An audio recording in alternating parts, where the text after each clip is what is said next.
नमस्कार साथियों, हम आपसे आज रूबरू हैं। काफ़ी व्यस्तता के कारण आप तक हम अपनी बात कैमरा से नहीं पहुंचा पा रहे हैं। आज हम आपसे रूबरू हैं एक आग्रह के साथ। हमारे जितने भी साथी पूरे बिहार में कोने कोने से जुड़े हुए हैं, आप सभी लोगों का संदेश, आप सभी की संवेदना, आप सभी का साथ और सहयोग सब हम तक पहुंच रहा है।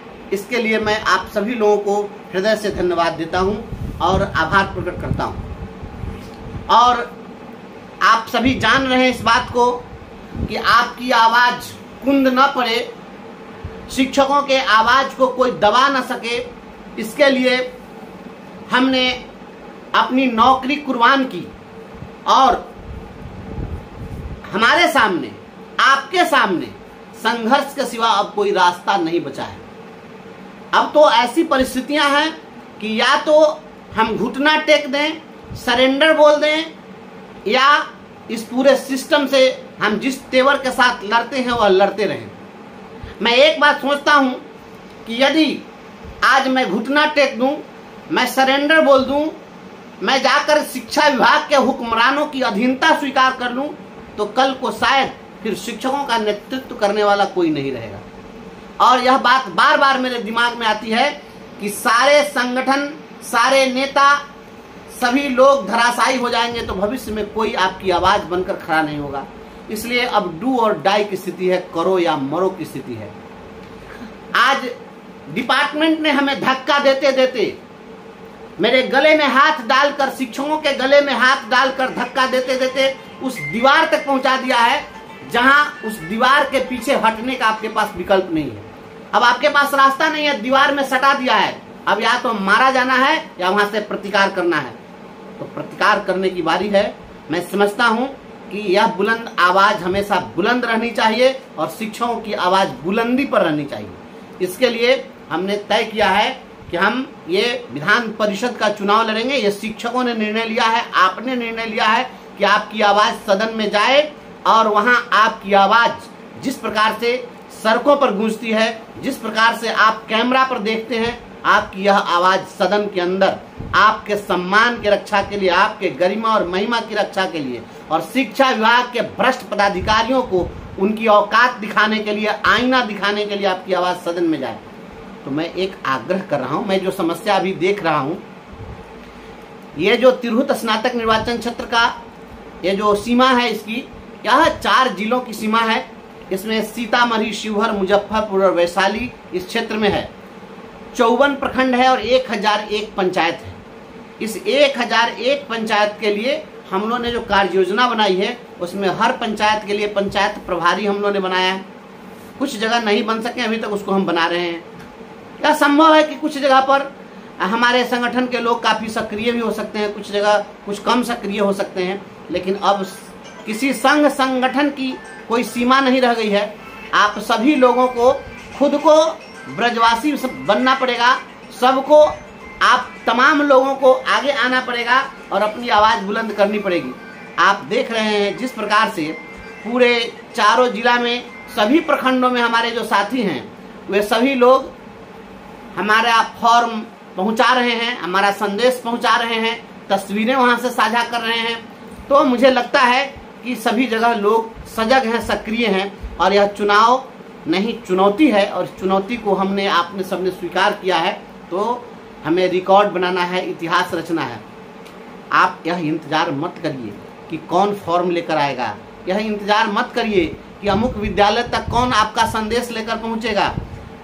और हमने इस समाज के लिए, खुद के लिए, आपके लिए, अपने बाल बच्चों के लिए, अपने परिवार की खुशहाली के लिए, बीमार माँ बाप के दवा और इलाज के लिए, दूध मुँहे बच्चे के डब्बा के दूध के लिए, सुख और शांति सुकून के लिए, जीवन में खुशहाली के लिए हमने जो यह प्रयास किया, तो हम जब अपनी नौकरी गंवा सकते हैं, हम आपके लिए इतनी प्रतिबद्धता दिखाते हैं कि हम जेल जाने के लिए तैयार बने बैठे हैं, हमेशा रेडी हैं, तो क्या आप 2-4 घंटे का समय नहीं दे सकते हैं? हम अपने सभी प्रखंड स्तरीय नेतृत्वकर्ताओं तक फॉर्म पहुंचवा चुके हैं और हमने उनसे कहा है कि सभी पंचायतों में दे दीजिए। पंचायतों से लेकर के और एक व्यक्ति को एक पंचायत के सभी विद्यालयों में घूम जाना है, कितना देर लगेगा? आधा घंटा, 1 घंटा में तो आप सभी स्कूल में फॉर्म पहुंचा देंगे। आप फॉर्म लीजिए, जितने शिक्षक हैं और उनके परिवार में जितने ग्रेजुएट हैं उनको आप फॉर्म दे दीजिए और फिर 2 दिन के बाद उसको कलेक्ट कर लीजिए। यहाँ कहाँ कुछ करना है, इसमें तो कुछ करना नहीं है। तो आप हमारे लिए 2 घंटे का समय नहीं निकाल सकते?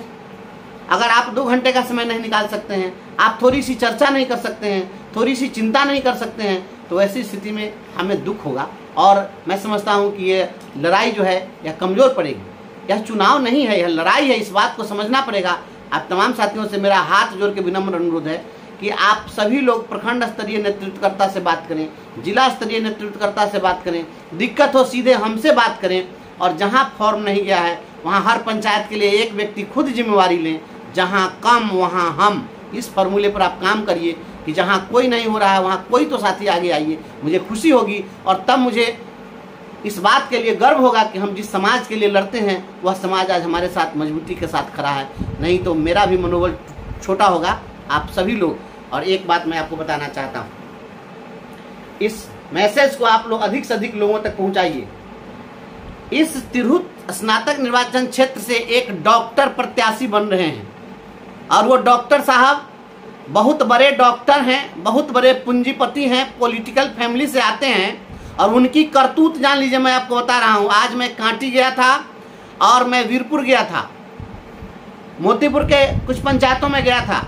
तो जब मैं वहाँ गया तो मैंने देखा कि वहाँ एक शिक्षक निर्वाचन क्षेत्र के पूर्व विधान पार्षद तथा कथित शिक्षक नेता वो घूम रहे थे उस डॉक्टर साहब के लिए कि उनके लिए आप वोटर बनिए, और स्कूलों में घूम रहे थे। तो मैं आपको बता देता हूं कि ये जो डॉक्टर साहब हैं मुजफ्फरपुर वाले, आए जो तिरहुत स्नातक क्षेत्र में आपको स्कूल में जो फॉर्म भेज रहे हैं, तो और जो भी उनका नाम लेकर जा रहे हैं एमएलसी साहब लोग रिश्तेदारी निभाने के लिए, तो आप इनसे एक बात जरूर पूछिए कि मुजफ्फरपुर का जो ये माफिया डीओ है अजय कुमार सिंह, जो ये गुंडागर्दी करता है और हमारे प्रधानाध्यापक राकेश कुमार को वह जा करके गुंडों के साथ मारपीट किया स्कूल में, उस मामले में वह खुद मारपीट किया और जाकर एक फर्जी जो है वह बनाया इंजूरी रिपोर्ट। मैं भंडाफोड़ कर रहा हूं, ये इंजूरी रिपोर्ट यही मुजफ्फरपुर वाला डॉक्टर साहब बनाए थे और एक्सरे और सीटी स्कैन में उनको फ्रैक्चर दिखा रहे थे डीओ साहब को। मैं वह सीटी स्कैन का रिपोर्ट भी आप लोगों के सामने सार्वजनिक कर दूंगा वक्त आने पर, अपने पास में रखा हूं। जो डीओ को मदद करके और आपके शिक्षक को जेल भेजवाने के लिए फर्जी इंजूरी रिपोर्ट बना रहा था और फर्जी एक्सरे और सीटी स्कैन का रिपोर्ट बना रहा था, उसके लिए अगर कोई वोट मांगने के लिए जा रहा है और वोटर बनाने की बात कर रहा है तो समझ लीजिए वह शिक्षक नेता नहीं है, बल्कि वह नकली फर्जी आदमी है और वह शिक्षकों का दुश्मन है। और ऐसे दुश्मनों से सावधान। एक शिक्षक आपके लिए लड़ करके जेल जाने के लिए आतुर है, कोई लड़कर अपनी नौकरी गंवाने के लिए आतुर है, और दूसरा है कि डीओ से मिलकर उस शिक्षक को जेल भेजवाने के लिए षड्यंत्रकारी है। और उस षड्यंत्रकारी डॉक्टर के लिए अगर कोई वोट मांगने टीचर से जाता है तो ऐसे लोगों को मुंहतोड़ जवाब मिलना चाहिए। अगर कोई जाता है मुजफ्फरपुर वाला डॉक्टर साहब के लिए, इस सीटी स्कैन वाले फर्जी रिपोर्ट बनाने वाले के लिए, तो ये बात जरूर पूछिए कि अजय सिंह का फर्जी इंजरी रिपोर्ट बनाने वाला तुम्हारा डॉक्टर वह शिक्षक का दुश्मन है, तो उसके लिए कोई शिक्षक क्यों देगा? यह लड़ाई शिक्षकों की है, यह लड़ाई बंशीधर ब्रजवासी की नहीं है, ये लड़ाई शिक्षकों की है। इसलिए ऐसे लोगों को मुंहतोड़ जवाब देना है और जो स्कूल में जाए ऐसे लोगों को खदेड़ कर भगाने का काम कीजिए। मैं फिर आपसे एक आग्रह करूंगा कि आप सभी लोग अपने अपने पंचायत का जिम्मा लीजिए, अकेले का जिम्मा मत लीजिए। अकेला तो कोई कुछ कर देगा। आप शिक्षक हैं, समाज को दिशा दिखाने वाले लोग हैं, राष्ट्र निर्माता हैं, आप ऊर्जावान साथी हैं।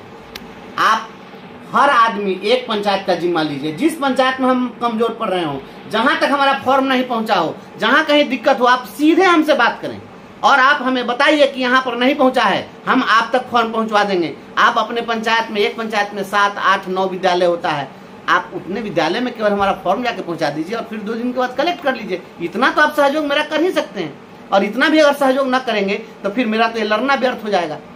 हमने खुले आसमान में अपने पूरे परिवार के साथ 4 डिग्री टेम्परेचर पर उस कड़ाके की ठंड में हमने सोया है रोड पर, 12 दिन 14 दिन अनशन किया है। हम पुलिस ने हमें गिरफ्तार किया, हम पर सीतामढ़ी में हमला हुआ, तमाम चीज हम फेस कर सकते हैं। तो आप 2 घंटा का वक्त नहीं निकाल सकते इस लड़ाई के लिए? ये मेरा कोई चुनाव नहीं है, ये चुनौती है, शिक्षकों को चुनौती है। आज बंशीधर ब्रजवासी पीछे हट गया तो कोई आपके लिए आगे नहीं आएगा, याद रखिएगा। इसलिए शिक्षकों के सम्मान स्वाभिमान को बरकरार रखिए। और देखिए हमारे साथ दीनबंधु क्रांतिकारी जी हैं, ये औराई के साथी हैं और नाम जैसा क्रांतिकारी है, क्रांतिकारी नौजवान आपके साथ लगातार ये मॉनिटरिंग में लगे हुए हैं। मुजफ्फरपुर से लेकर के चारों जिले का मॉनिटरिंग कर रहे हैं, पूरा समय दे रहे हैं। ये शिक्षक नहीं है, इसके बावजूद इस लड़ाई में एकदम आगे हैं और मोर्चाबंदी शुरू कर दिए हैं। इसलिए आप सभी लोग देखते रहिए और सत्ता के गलियारे तक आपकी आवाज गूंज रही है। आज बड़े बड़ी पॉलिटिकल पार्टियां हमसे संपर्क कर रही है कि आप जिताऊ कैंडिडेट हैं, आप हमारा प्रत्याशी बन जाइए। तो ये सब आपकी ताकत है, शिक्षकों की ताकत है। इसलिए इस ताकत को और आगे बढ़ाना है, मजबूत करना है। कुछ कहेंगे दीनबंधु भाई, आप इनके संदेश को सुनिए।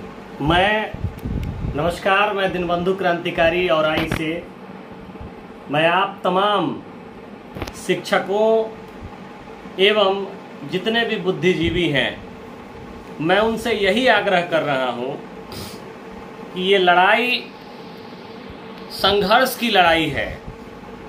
ये लड़ाई राजनीति में हो रहे व्यवसायीकरण और एक आम संघर्ष कर रहे कार्यकर्ता कैसे राजनीति में आगे आए, उसकी लड़ाई है।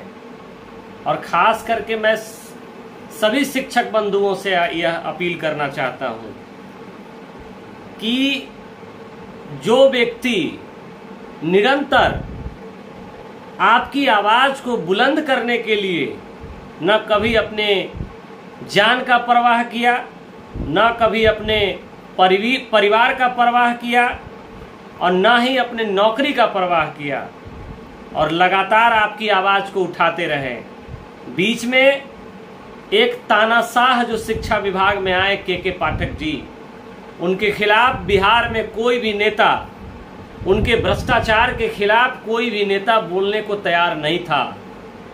उस वक्त इन्होंने एक सुर में उनके तानाशाही एवं उनके समझिए कि व्याप्त भ्रष्टाचार, एक बहुत बड़ा घोटाला बिहार में हुआ, उसको उजागर करने का काम किया। उसका नतीजा यह हुआ कि इन्हें नौकरी से बर्खास्त कर दिया गया।